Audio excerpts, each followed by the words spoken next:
নমস্কার বন্ধুরা, শ্রাবণী রান্নাঘরে আপনাদের সবাইকে স্বাগত জানিয়ে আমি আবারও একটা রান্নার ভিডিও নিয়ে আপনাদের সামনে চলে এসেছি। আজকের আমি আপনাদের করে দেখাবো খেসার ডাল চচ্চড়ি। এই খেসার ডাল চচ্চড়ি করতে কিন্তু খুব বেশি মশলার প্রয়োজন হয় না, কিন্তু এটা খেতে ভীষণ ভালো হয়। তাহলে চলুন আমি বাড়িতে কিভাবে খেসার ডাল চচ্চড়ি করি সেটা আপনারা একবার দেখে নিন। খেসার ডাল চচ্চড়ি করার জন্য প্রথমে আমি এখানে গ্যাসটা অন করে একটা কড়া বসিয়ে দিয়েছি। এইবারে আমি একটা মশলা বানিয়ে নেব, ভাজা মশলা। তার জন্য আমি এখানে দিয়ে দেব প্রায় 5-6টার মতো শুকনো লঙ্কা। প্রথমে শুকনো লঙ্কাটা দিয়ে গ্যাসটা কমিয়ে লঙ্কাটা একটু ভেজে নেব।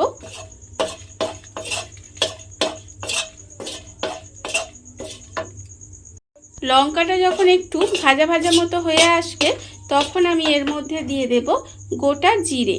এখানে আমি সাদা জিরে দিয়েছি প্রায় বড় চামচের 2 চামচ মতো দিয়ে এবার জিরে আর শুকনো লঙ্কাটা একটু খুব ভালোভাবে ভেজে নিতে হবে, যাতে মশলাটা যেন পুড়ে না যায় অথচ খুব ভালোভাবে ভাজা হয়ে যায়। এরকমভাবে কিন্তু মশলাটা আমি আগে একটু ভেজে নেব।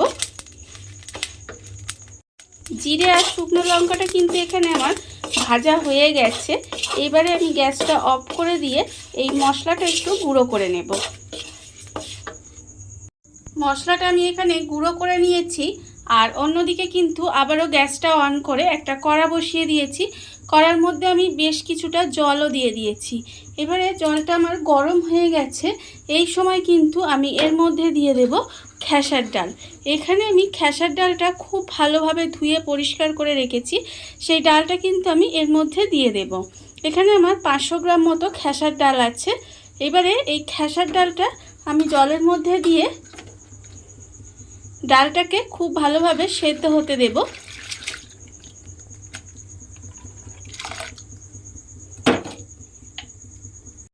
ডালটা আমি জলের মধ্যে দিয়ে দিয়েছি। এইবার আমি এর মধ্যে দিয়ে দেব আন্দাজ মতো নুন। নুনটা আমি এই সময় দিয়ে দেব, তার কারণ ডালের মধ্যে যদি ডালটা সেদ্ধ হওয়ার সময় যদি নুনটা দিয়ে দিই তাহলে কিন্তু ডালটা তাড়াতাড়ি সেদ্ধ হয়ে যাবে। সেই জন্য আমি ডালের মধ্যে নুনটা দিয়ে দিলাম। দিয়ে এবার ডালটাকে একটু ভালোভাবে সেদ্ধ হতে দেব। ডালটা আমার এখানে খুব ভালোভাবে সেদ্ধ হয়ে গেছে। দেখুন আমি দেখাচ্ছি আপনাদের, ডালটা কিন্তু এমনভাবে সেদ্ধ করতে হবে, ডালটা হাত দিলে কিন্তু ডালটা দেখবেন নরম হয়ে গেছে। দেখাচ্ছি, দেখুন নরম হয়ে গেছে, কিন্তু ডালটা খাজা খাজা আছে এখনও। দেখতেই পাচ্ছেন যে ডালটা কিন্তু গোটা গোটা আছে অথচ সেদ্ধ হয়ে গেছে। এইভাবে কিন্তু ডালটাকে আমি সেদ্ধ করে নিয়েছি। এইবারে ডালটাকে আমি নামিয়ে আলাদা করে রেখে দেব। ডালটা আমি এখানে ঢেলে রেখে দিয়েছি। আর অন্যদিকে কিন্তু আবারও গ্যাসটা অন করে কড়াটা বসিয়ে দিয়েছি। এইবারে আমি কড়ার মধ্যে দিয়ে দেব সর্ষের তেল। এখানে আমি বেশ অনেকটা পরিমাণে সর্ষের তেল দিলাম, প্রায় হাফ কাপ মতো। এবারে আমি তেলটা একটু গরম হতে দেব। তেলটা আমার এখানে গরম হয়ে গেছে। এইবারে আমি এর মধ্যে দিয়ে দেব 2টো শুকনো লঙ্কা আর দেব আমি এখানে 4টে তেজপাতা। দিয়ে শুকনো লঙ্কার তেজপাতাটা একটু ভেজে নেব। শুকনো লঙ্কার তেজপাতাটা আমি একটু ভেজে নিয়েছি। এইবার আমি এর মধ্যে দিয়ে দেব 1 চামচ মতো সাদা জিরে। জিরেটা দিয়ে আবারও কিন্তু আমি একটু ভেজে নেব। জিরেটা দিয়েও কিন্তু আবারও আমি একটু ভেজে নিয়েছি। এইবারে আমি এর মধ্যে দিয়ে দেব যে ডালটা আমি এখানে সেদ্ধ করে রেখেছিলাম, সেই ডালটা কিন্তু আমি এর মধ্যে ঢেলে দেব। তেলের মধ্যে শুকনো লঙ্কা, তেজপাতা আর গোটা জিরে ভেজে আমি ডালটা এর মধ্যে ঢেলে দিয়েছি। এইবার আমি এর মধ্যে দিয়ে দেব হলুদ গুঁড়ো।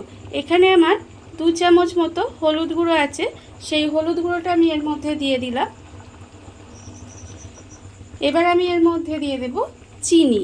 এখানে আমি 2 চামচ মতো চিনি রেখেছি, সেই চিনিটাও কিন্তু আমি এর মধ্যে দিয়ে দিয়েছি।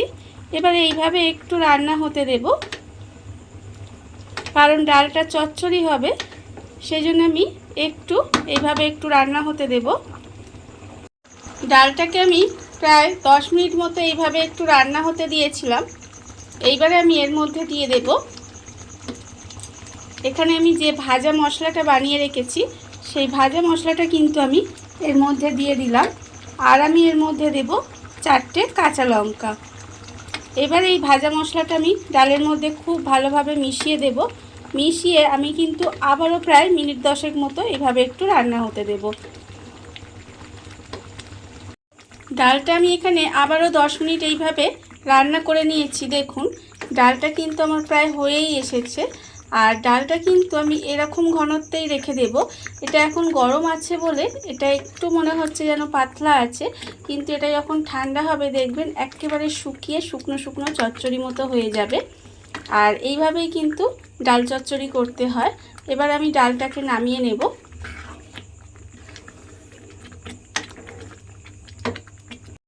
দেখুন বন্ধুরা, বাড়িতে থাকা কত অল্প উপকরণ দিয়ে কত অল্প সময় কত সুন্দর একটা খেসার ডাল চচ্চড়ি তৈরি হয়ে গেছে, আপনারা দেখতেই পেলেন।